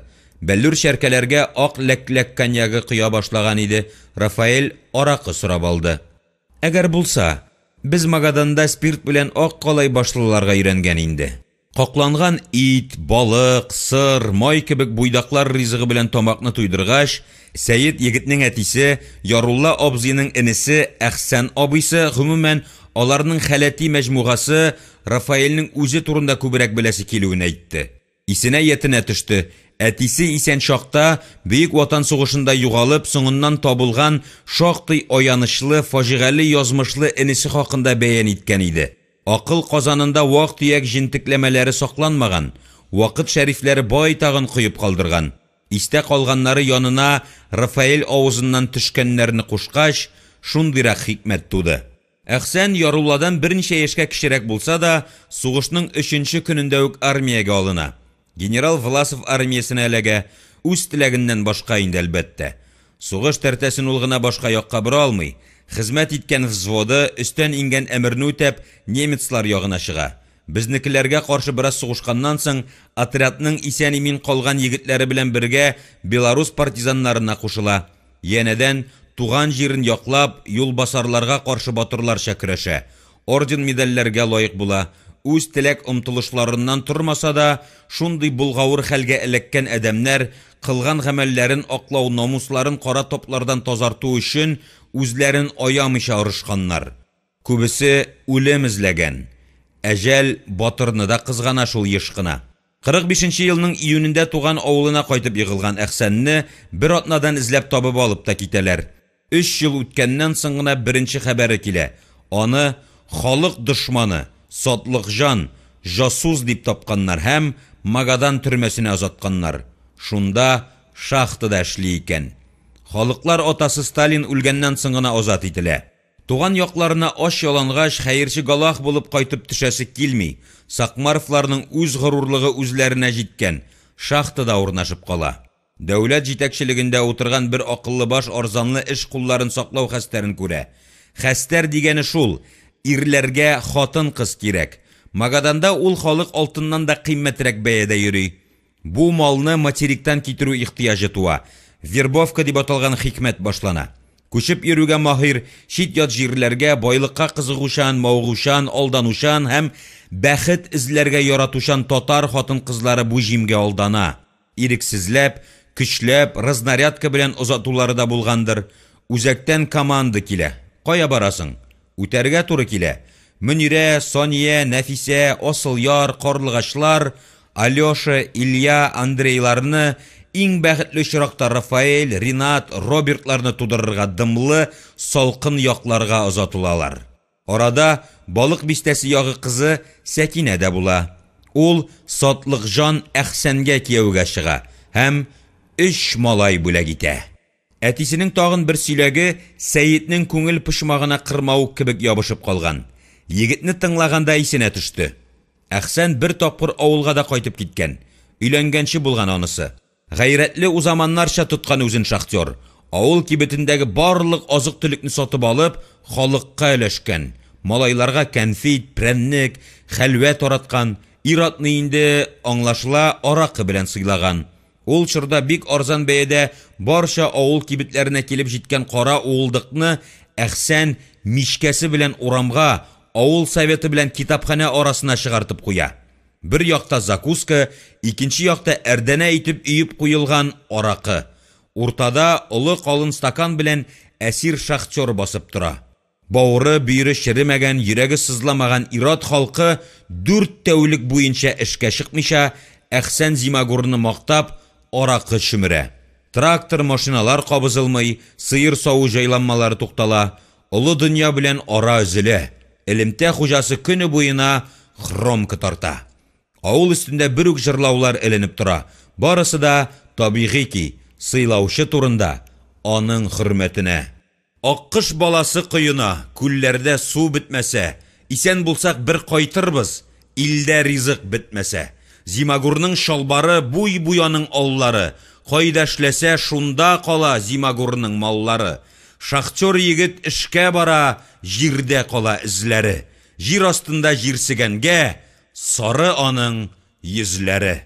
Тәмам аптырап, башка чарасы калмаган колхоз рәисе Әхсәннең җизнәсе үзе машинага утырып, аны йөртүчедә мәйданда исерек, кайнысын станцияга илтеп, билет алышып, вагонга кертеп куя.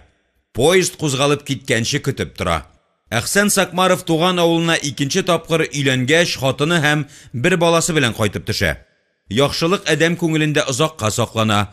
Авылдаш шахтерның кайту хәбәре сарафан радиосы аша ирләр колагына барып ирешкәч, һәммәсе аның белән исәнләшергә, дөресе сыйлану хыялы белән күрешергә дигән булып, Ярулла йортына агыла. Кире киткәндә берәүнең дә күзе ялтырамый, авызлары шалшайган, сөмсүрләре кыйылган. Башлы күзле булган кеше Сакмаровның акча капшыгы Сәкинә карамагына күчкән. Әхсән ике куллап күрешүдән, алтын тешләрен йылтыратудан уза алмаган. Авылда берничә генә көн торган. Колхоз рәисе озатырган машинасын түгел, атын да бирмәгән бу юлы. Станцияга малайын муйнына атландырып, чемоданнарын кулына тотып, тәпи-тәпи китеп барган. Киленнең шамасыз карунлыгын, усаллыгын ошатмаган, холкы шундый булмаса ир эзләп Магаданга җитмәс иде. Ярулла да сугышта алган ярасының ялкынсынуын сылтау итеп, ярты юлдан кире борылып кайткан. Кибет тирәсендә шуалган ирләрне җыеп, мине минекәшнең якты истәлегенә шигәле дип, булган акчасын калдырып чыккан. Шуның белән туганнар арасында багланыш өзелгән. Рафаэльнең сөйләвенә караганда соңрак инесе гаиләсен туган авылына алып кайткан. Бөтенләйгә шунда яшәп калу нияте белән. Без туфрак тартуы, җирсүлек, саба җиленең шифасы туган якта үскән ипитәме чакыруына түзә алмыйча, кеше туып үскән ягына тартыла дибез. Әйе, Әхсән Сакмаров та гаиләсе белән татар иленә кайта.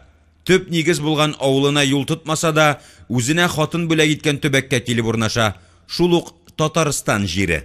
Барыбер изге туфрак. Шалкан бәясенә генә йорт сатып алалар, мал-туар үрчетә башлыйлар. Ике малае күрше авылга урыс мәктәбенә укырга йөри. Рафаэль әле итәктә. Авылда туып үскән кеше булса да, Әхсән колхоз тормышына җайлаша алмый. Һаман Магаданын сагына. Һәм нәкъ бер ел дигәндә өеннән чыгып югала. Фатирларын сатыпмы, тапшырыпмы киткән булалар. Халык дошманы вакытында мәхбүслек шырында яшәгән, хәзер бушап калган баракны эзләп табып, бер бүлмәне сипләп, шунда көн итә башлый. Чит ят төбәкләрдә татарыңа авыр, пычрагыш һәр вакыт табыла. Сәкинә үзе генә яшәп карый. Озакка түзә алмый. Бер яктан ир канаты астында яшәргә өйрәнгән кешегә тормыш алып бару кыен булса, икенчедән Магаданда туып, урыс мөхитендә тәрбия алган малайлары шул якка сөйри. Татарин буласылары килми. Рафаэль әтиянисен, олы абисы Дамирны да дымлы, туманлы якта калдырган икән. Дамир балыкчылар әртилендә эшләгән. Соңгы сыйну урынын диңгездә тапкан. Ничек, кайчан, нинди шартларда үлгәнен дә ачыклый алмаганнар. Ринат абисы карапта пешекче хезмәтендә икән. Елына 2 тапкыр гына җиргә аяк баса, хатыны 2 баласын багып ята ди. Егет ни өчендер үзе турында белешмә бирергә ашыкмый. Яшерәме, уяламы? Үзең алименттан качып, Казан тарафларына килдеңме дип, шактый кискен сорап куйды хатирәләр, истәлекләр дәрьясына чумып утырган Сакманов. Мөмкин булса, минем өчен иң кыены хакында соңрак. Әмма хикмәт анда гына түгел дип дөресен ярып салды Магаданлы. Әтияни туып үскән, халкыбыз яшәгән якта урнашып калып булмасмы дип кайттым. Киләчәккә планнарың ниндирәк булыр инде?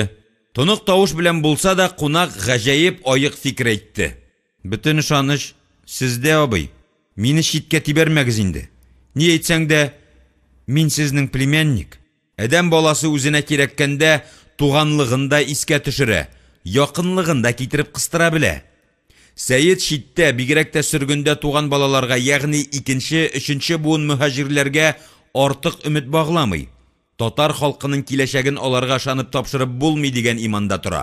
Сакманов читтә дөнья көтүче татарларның чит ят гаилә эчендә яшәгән, ятим бала хәлендә калган кан кардәшләренең хәлен аңласа да, күп нәрсә өчен аларны кичерә алмый. Аның күңелендә кызгану белән бергә мискинлекләре өчен гафу итә алмау хисе дә яши. Читтә гомер итүче милләттәшләре белән бәрелешүе күңелендә озакка калды. Якын танышы Сәйетне саунага чакырды. Татар диаспорасының күренекле вәкилләре бик көчле, кызыклы егетләр була. Син бәхәс яратасың, кил дигәч, риза булган иде. Мәскәүле Нариман белән Кемерово өлкәсеннән килгән кырыклар тирәсендә генә булса да, оппак чәчле Радик исемле кеше иде чит ил вәкилләре дигәннәре. Икесе дә яшәгән җирләрендә татар иҗтимагый тормышында үзәк фигуралар, милләтнең киләчәге өчен җан атып яшәүче затлар икән. Татарстанның бәйсезлеге мәсьәләсендә кунакларның фикер-ниятләре үзгә булып чыкты. Мәскәү татары үз ягын кайыра. Сез үз җайыгызны көйлисез, үзегезгә мөстәкыйльлек даулыйсыз. Безнең турыда онытасыз. Сезгә үч итеп, безне китереп кысулары бар. Киресенчә, баш калада үзегез турында гына кайгыртып, сукыр ябалаклар кебек кашып пысып утырасыз.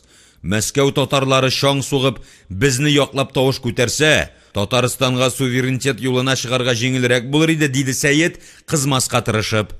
Безгә Ельцин, аның политикасы ошый дип, Рәсәй хөкүмәтен якларга тотынды Нариман иптәш.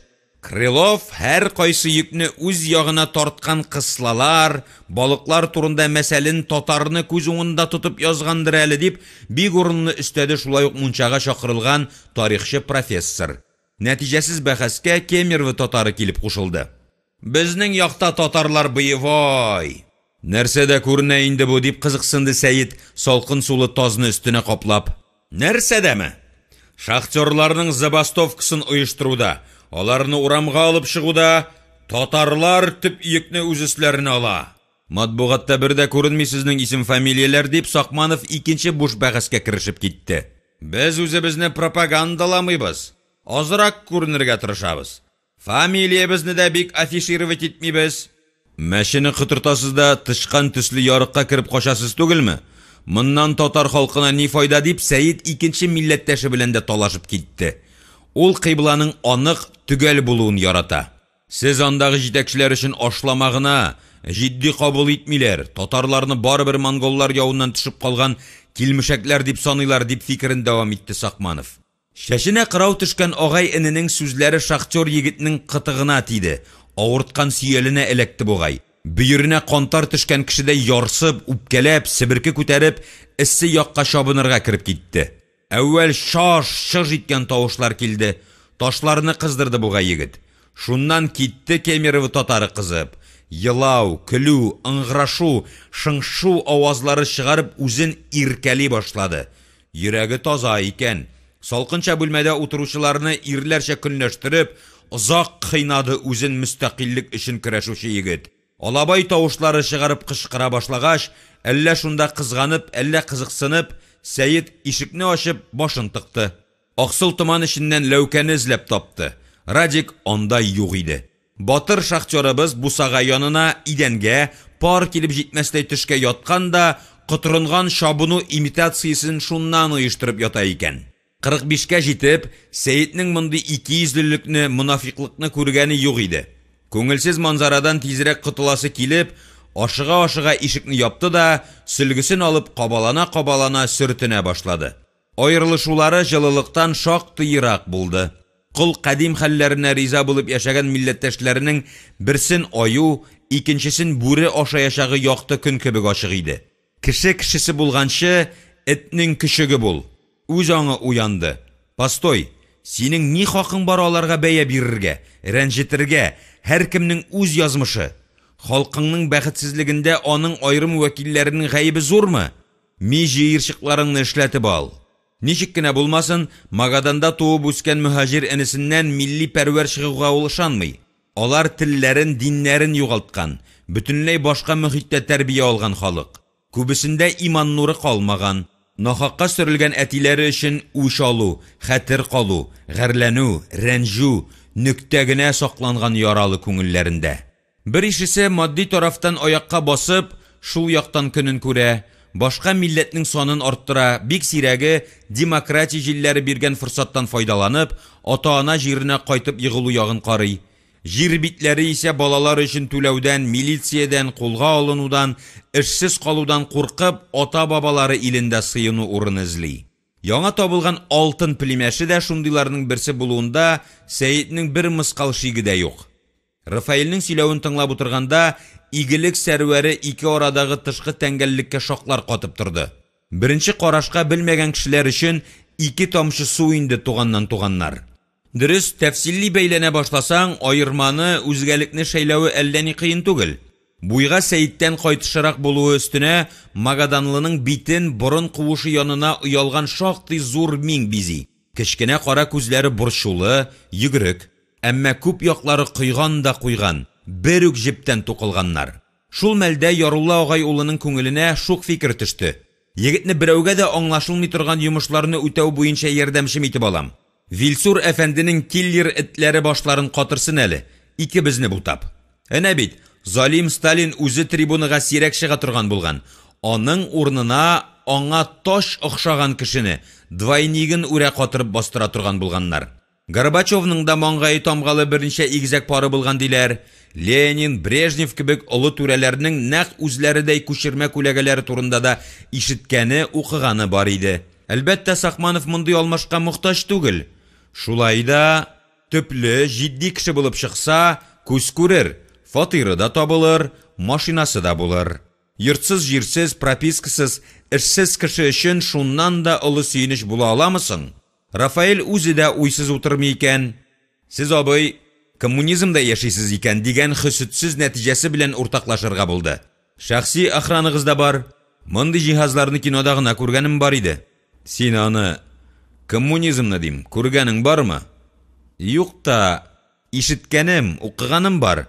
Магаданның хакимият җитәкчеләре шунда яшиләр ди гади халык. Син инде алтын кыйылмаң белән коммунизмга Казанда чыгасы булдыңмы? Ир егетнең байлыгы кисәдә түгел, йөрәктә икәнне беләсеңдер. Егетнең йөзе агарынды, күзләре җайсыз уйнап алды. Бүтән өмитем сездә, Сәйит Яруллович. Әүвәл алтынның тарихын бәян итим әле. Әтиебез үләр алдыннан ишебезгә дә берәр кисәк алтын һәдия итте. Ул аларны күптәннән табып, яшереп тоткан булган. Миннән сезгә бердән бер бүләк истәлек. Теләсәгез ничек тотыгыз диде. Дамир абыем аны үзенчә аңлап, икенче көнне үк ломбардка салып акчасын әрәм-шәрәм итеп эше бетерде. Ринат бер өлешеннән теш куйдыртты, калганын югалтты. Мин генә саклап калалдым. Аның белән күргән мәшәкатьләремне үзем генә беләм. Элегәнидән, абыйлардан яшерә кашыра аптырадым, аннан хатыннарымнан. Хәзер сезгә бүләк итеп кутылыйм әле. Юк, егетем, диде Сәйит җитди һәм катгый итеп. Миңа алтының кирәкми. Кстати, үзең дә. Синең ифрат авыр тәрҗемәе һәм кәлҗимәе хәлеңә кирип кенә янымда калдырам. Хезмәткә алам. Эшсезлек безгә дә килеп җитте. Без ул алтынны син теләсәң, менә бу сейфның кичкенә киштәсенә бикләп куйыйк. Анда башка әйбер юк. Ашкышы үзеңдә булыр. Тешләрем кыйылгач, элек бабайлар шакмак шикәрне ваткан карга борын белән бер кисәген китеп бирерсең дип, тигез ак тешләрен күрсәтеп тәмләп елмайды. Сиңа кәмит, безнең әткәй төсле Магаданга сөрелгән булсаң, хәзер мич авызы кебек буш яисә ясалма тешле авызыңны шәпелдәтеп утырыр идең дип рәнҗеп алды Әхсән Сакмаровның төпче гыланы. Сәйит табылды гынысына тәфсилле итеп иренмичә аның булачак вазифаларын аңлатты. Эшкә билгеләргә ашыкмады. Яхшы ат дагасыз булмас, батыр ярасыз йөрмәс дип тынычландырды да, йөзендәге күм-күмгәкләре, тәнендәге күгәреп чыккан урыннары төзәлеп чыгарлык вакытка ял бирде. Казан белән танышсын, үзен күрсәтсен. Буйдак кишләрнең берсендә туганының нечкәрәк кылларын тартып карарга булды. Рафаэль, синең начар гадәтләрең бардыр инде, ансыз дөнья сансыз. Мин адәм баласының ике җитешсезлеген яратмыйм. Магаданлы шәнечкесен өстәлгә куйды, кашларын җыерды. Урынны чылатканнарны һәм үзе кунган, яшәгән йорттан әйбер урлап чыгучыларны гафу итә алмыйм. Егетнең битенә кан менде, миңенә шаклы кызарды, тавышы киселде. Сез нәрсә? Магаданнан дигәчтә анда зыклар, хайваннар гына яши дип уйлыйсызмы? Сикереп торды да чемоданына барып ябышты. Гостиницага китәм. Мәсхәрә иттерергә килмәдем мин Казаныгызга. Урыныңа утыр, диде Сәйит шаркылдап көлеп. Кызу канлы икәнсең. Яхшы да, начар да бу гадәтең. Дөнья хәлләре турында терелгәч, иркенләп гәпләшербез.